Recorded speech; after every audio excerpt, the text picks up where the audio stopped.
1 से लेकर 20 तक, it's actually a crux of all the syllabus regarding with the GP rating preparation.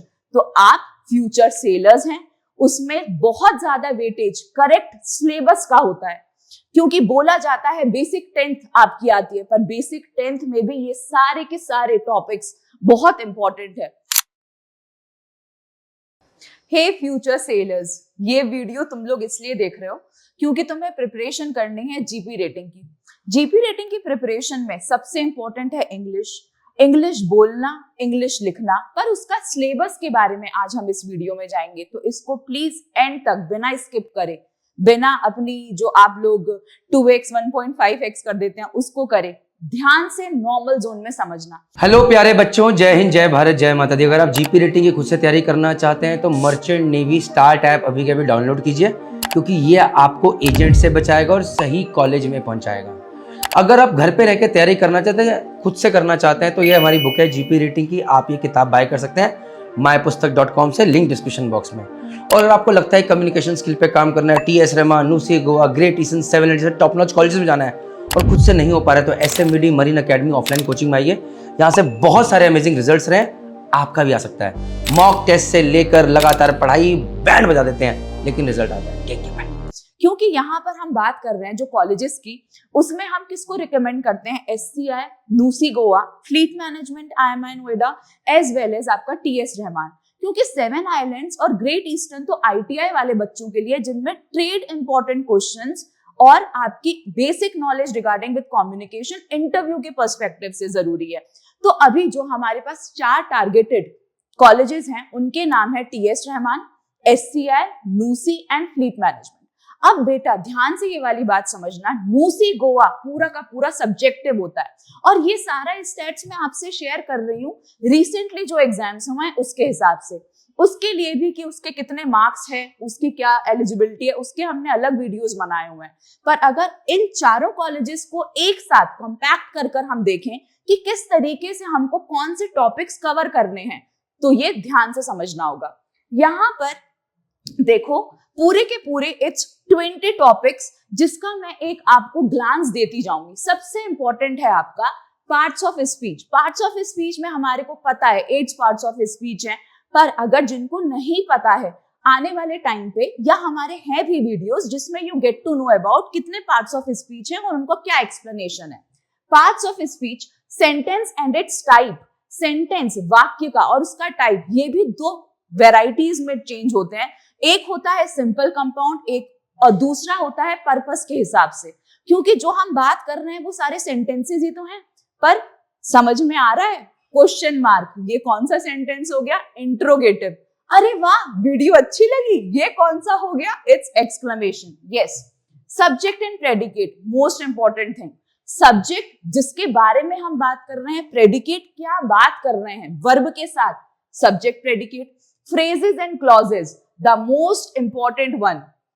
यहां पर इसके क्वेश्चंस बहुत सारे आते हैं फ्रेजेस एंड क्लॉजेस के, जिसमें सब्जेक्ट और वर्ब है, पता चल रहा है चीजों के बारे में, पर कंप्लीट सेंस नहीं है, वो कहलाता है बेटा फ्रेज। और हर क्लॉज सेंटेंस तो होता ही है, पर हर सेंटेंस, सॉरी क्लॉज तो होता ही है, पर हर क्लॉज सेंटेंस नहीं होता।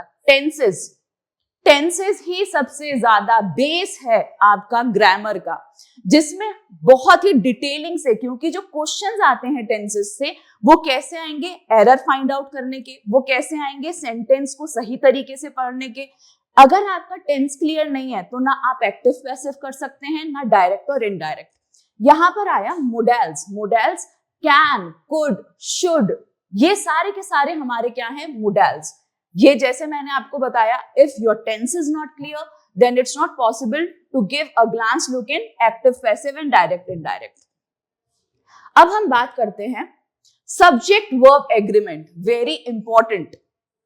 सब्जेक्ट वर्ब एग्रीमेंट सबसे ज्यादा इंपॉर्टेंट टॉपिक है, क्योंकि इसमें ही हमें पता चलता है कैसा सब्जेक्ट, सिंगुलर सब्जेक्ट है तो उसकी वर्ब सिंगुलर जाएगी, अगर प्लूरल सब्जेक्ट है तो उसकी वर्ब प्लूरल जाएगी, और सेंटेंस का फॉर्मेशन ही उससे बनता है। फिर आया articles and determiners. Articles A and the, शायद सबको पता हो। Vowels A E I O U, जो A E I O U vowels नहीं है वो कॉन्सोनेंट्स हैं। अगर ये भी नहीं पता है तो तैयारी करने के लिए आना पड़ेगा SMBD। डिटर्मिनर्स, किसी भी नाउन से पहले कुछ भी लगता है वो डिटर्मिनर होता है, चाहे वो गिनती लगे चाहे वो आर्टिकल लगे। फिर आते हैं हम पंक्चुएशन एंड कैपिटलाइजेशन। पंक्चुएशन इतनी जरूरी है आपकी रीडिंग में, और ये हम जानते हैं कि रीडिंग बहुत जरूरी है इन जीपी रेटिंग के कॉम्पिटिटिव एग्जाम्स में। पंक्चुएशन जब हम बात करते हैं, कॉमा का मतलब, सेमीकोलन का मतलब, क्वेश्चन मार्क का मतलब, एक्सक्लेमेशन का मतलब, ये सारी चीजें किसमें आती है बेटा? पंक्चुएशन में। कैपिटलाइजेशन, जो पहला अल्फाबेट है वो कैपिटल होना चाहिए। अगर हम कुछ असर्टिव बात कर रहे हैं तो फुल स्टॉप आना चाहिए। अगर हमारा एक्सक्लेमेशन वाली बात है तो एक्सक्लेमेशन मार्क आना चाहिए। It's very very important.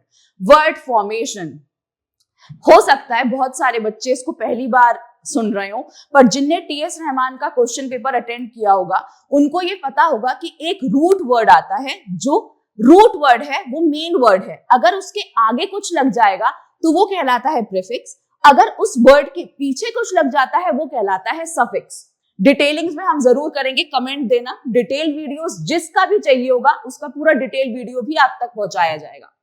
अब आता है आपका वोकैबुलरी। सिनोनिम्स का मतलब सेम वर्ड्स, एंटोनिम्स का मतलब उल्टा। वन वर्ड, एक वर्ड दिया जाता है पूरे सेंटेंस के लिए। इडियम्स एंड फ्रेजेस, लोकोक्ति एंड मुहावरे। The most important, homophones. अगर मैं यहां पर देखो लिख रही हूं it's piece and PIECE, piece, कौन सा वाला पीस जरूर बताना। पीस का मतलब शांति होता है और PIECE का मतलब होता है टुकड़ा, पर हमें ये पता नहीं चल रहा ना, वही वाले वर्ड्स कहलाते हैं homophones. Most important in GP rating competitive exams, error detection and sentence correction. पर बच्चों, एरर डिटेक्ट और सेंटेंस को करेक्ट करोगे कैसे जब इन टॉपिक्स को ही नहीं समझोगे, जब पता ही नहीं चलेगा कि उनका यूसेज क्या है। अब spelling very very important. Sentence rearrangement, आपको सेंटेंस दिए जाते हैं और वो सेंटेंस आपको कैसा सब्जेक्ट, फिर वर्ब और फिर ऑब्जेक्ट, वही हमने देखा है सब्जेक्ट वर्ब एग्रीमेंट में। द स्पेलिंग एरर्स, आपको एकोमोडेशन, आपको वर्सेटाइल, आपको इंक्यूबेटर्स, इन सब की स्पेलिंग्स याद होनी चाहिए। Question tags and short responses, फिर से मैं कह रही हूं, जिन लोगों ने TS रहमान का, SCI की प्रिपरेशन का करा होगा उनके क्वेश्चन टैग्स जरूर आएंगे। हाँ, जिस भी टॉपिक को आपको लग रहा है बहुत इंपॉर्टेंट है और हमें जानना चाहिए उसके बारे में, प्लीज कमेंट और ये सारी इंफॉर्मेशन आपको दी जाएगी। Reading and comprehension, the most important part, reading and comprehension in NUSI Goa, क्योंकि हमारा सब्जेक्टिव है न्यूसी गोवा। आपको एक रीडिंग कॉम्प्रिहेंशन दिया जाएगा, उसमें से ही आपको आंसर्स फाइंड आउट करने हैं, जो आंसर्स आपकी वोकैबुलरी एनरिच करेंगे, एनहेंस करेंगे, जो कि हैं एंटोनिम्स, सिनोनिम्स, वन वर्ड, आपके इडियम्स एंड फ्रेजेस, क्लॉजेस। पर बेटा ये रीडिंग कॉम्प्रिहेंशन इजी ही तब होगा ना जब हमने ऊपर के सारे 18 टॉपिक्स अच्छी तरीके से किए हों। आया आपका राइटिंग स्किल्स। राइटिंग स्किल्स भी बेटा मैं बोलूंगी आपका, राइटिंग स्किल्स भी आपका इंपॉर्टेंट किसमें है? न्यूसी गोवा के फॉर्मेट में। पर वेट, TS रहमान के क्वेश्चंस भी इन राइटिंग स्किल्स से आते हैं कि राइटिंग स्किल्स में नोटिस राइटिंग में नोटिस कैपिटल में लिखा जाता है।